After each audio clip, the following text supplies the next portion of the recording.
All right, so this video is going to be a little bit different. You know, ordinarily I like to go super in depth on science, but one of the things that I want to start doing more often is responding to comments and responding to questions that come in a little bit more of a casual sense and a little bit more of a real talk sense. So one of the big questions that has come up is, what are my thoughts on flexible dieting? I want to talk about this a little bit, and I want to go into some detail. I'm going to use a little bit of science, but I'm going to keep it a little bit more basic. You see, this question came up because I talk about intermittent fasting a lot. And intermittent fasting, sure, you can have a little bit more flexibility with the diet. And I do tout that in some of my videos. I say, sure, you can have a little bit more in the way of carbohydrates. You can have a little bit more flexibility because your body's doing most of the work when you're in its fasted state.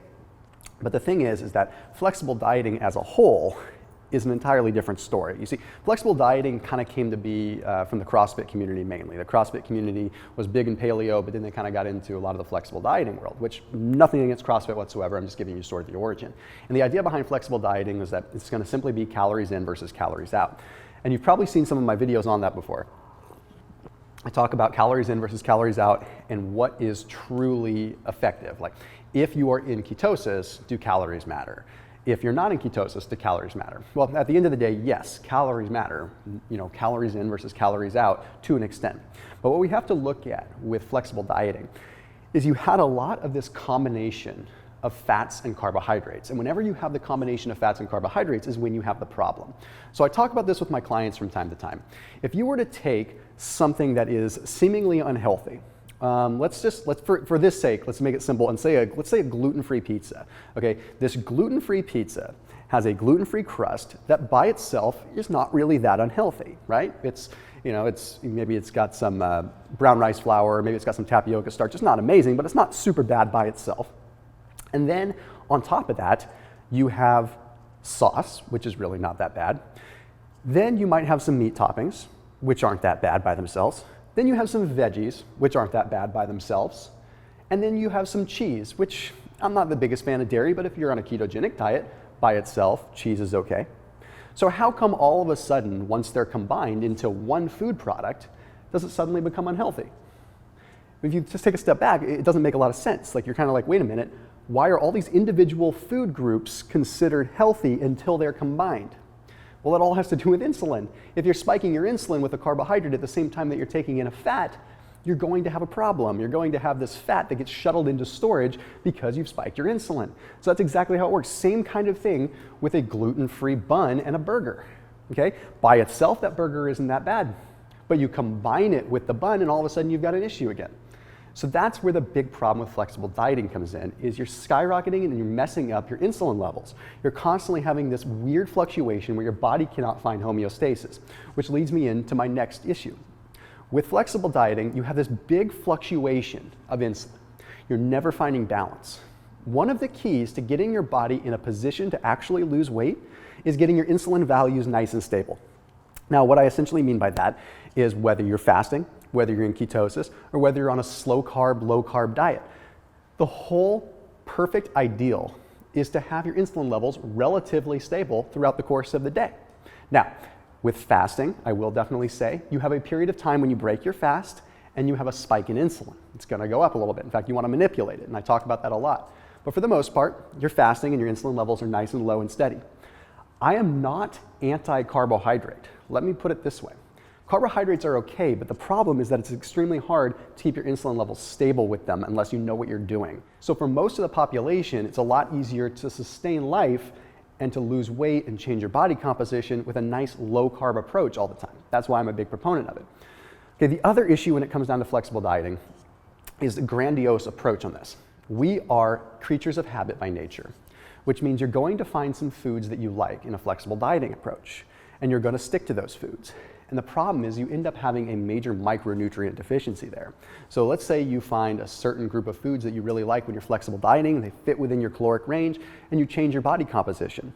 Well, over time, you're going to have mineral deficiencies. You're going to have vitamin deficiencies unless you are being very, very aware of that.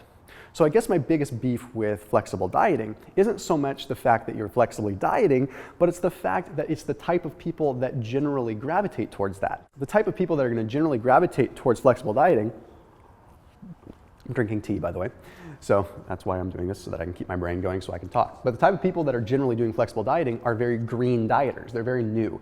They don't understand body composition. They don't understand physiology. They don't understand nutrition. They just understand calories in versus calories out, which in theory makes sense, but it's very dangerous. It's dangerous for people because they can go into this position where they're taking in all kinds of weird foods and not getting the right profiles and not getting the right minerals, and just think that it's only calories that matter. Again, I will resurface and say that calories in versus calories out do 100% matter, but it is not the end all be all. You need to have that balance. The final issue that I have with flexible dieting, and again, it's not even really an issue, it's just a misunderstanding that I don't think a lot of people understand, is that protein yields the most thermic effect of any calorie. So a calorie that you get from protein elicits a strong thermic effect, meaning it does boost your metabolism in a lot of ways. Okay, carbohydrates are in second place. They boost your metabolism as far as the thermic effect is concerned. And then fats don't really affect your thermic effect at all, okay, simply because there's not a lot of metabolism that takes place. They just absorb with pancreatic lipase, they go through a micelle and they're absorbed. There's no real thermic effect of actual digestion, because fats, believe it or not, are not really digested, they're emulsified. So it's a whole different process. When you combine these fats, carbs, and proteins all into one like that, it slows down the actual thermic effect of the food. So flexible dieting isn't getting nearly as much of a thermic effect as they would think. But also, flexible dieting allows for a lot of fructose, and this is a big thing here. Fructose, which is the sugar from fruit, is not as safe as people think. You see, we can only handle a small amount at a given time. I'm not saying that if you just eat fruit and your calories are low that you're going to gain a bunch of weight, but you might have a body recomposition where your body loses some muscle and actually gains some fat. And it has to do with the fact that fructose is absorbed through the portal vein utilizing what's called an active transport system. Fructose goes straight to the liver, and if it can't be utilized within the realm of 40 to 50 grams of fructose at one point in time, it gets stored as fat. Well, flexible dieting, you're consuming a lot of high fructose corn syrup. A lot of fructose. That's very, very hard on your liver. That can contribute to a fatty liver, which is something that you don't want to be dealing with, especially at a young age. But it also is going to allow you to store a lot more fat. I know a lot of vegans and I know a lot of vegetarians that consume a lot of fruit. Even they end up mentioning that it's a lot more difficult to maintain the body composition that they want. Harder to put on muscle and harder to lean out a little bit. It's not saying that vegan or vegetarian is bad again, it's just saying that too much fructose can be a problem. And flexible dieting, you're consuming a lot of sugar and that high fructose corn syrup, which is a very concentrated version of that. So this video is simple. It's answering a question about flexible dieting. Am I a fan of it? Not really, because I think it breeds the wrong kind of mentality that's not sustainable. Does it work for people that are trying to change their body and they're trying to lose a massive amount of weight or get in shape over a short amount of time? Yeah, it can, because that thermic effect of food and calories in versus calories out and thermodynamics do apply. But at the end of all of it, you have to acquire a type of lifestyle that's going to work for you, that truly is going to elicit a response not just with your body composition, but with your health as well. So again, with intermittent fasting, take it with a grain of salt. You want to find a diet strategy that works for you by and large, and utilize intermittent fasting as a catalyst to improve that. And on those intermittent fasting days, you can have an insulin spike. You don't have to be so worried about being super strict with your diet, but you do want to make sure that you're doing it strategically, which is why I'm always giving you videos explaining how to break a fast and all of that. And I will see you in the next video.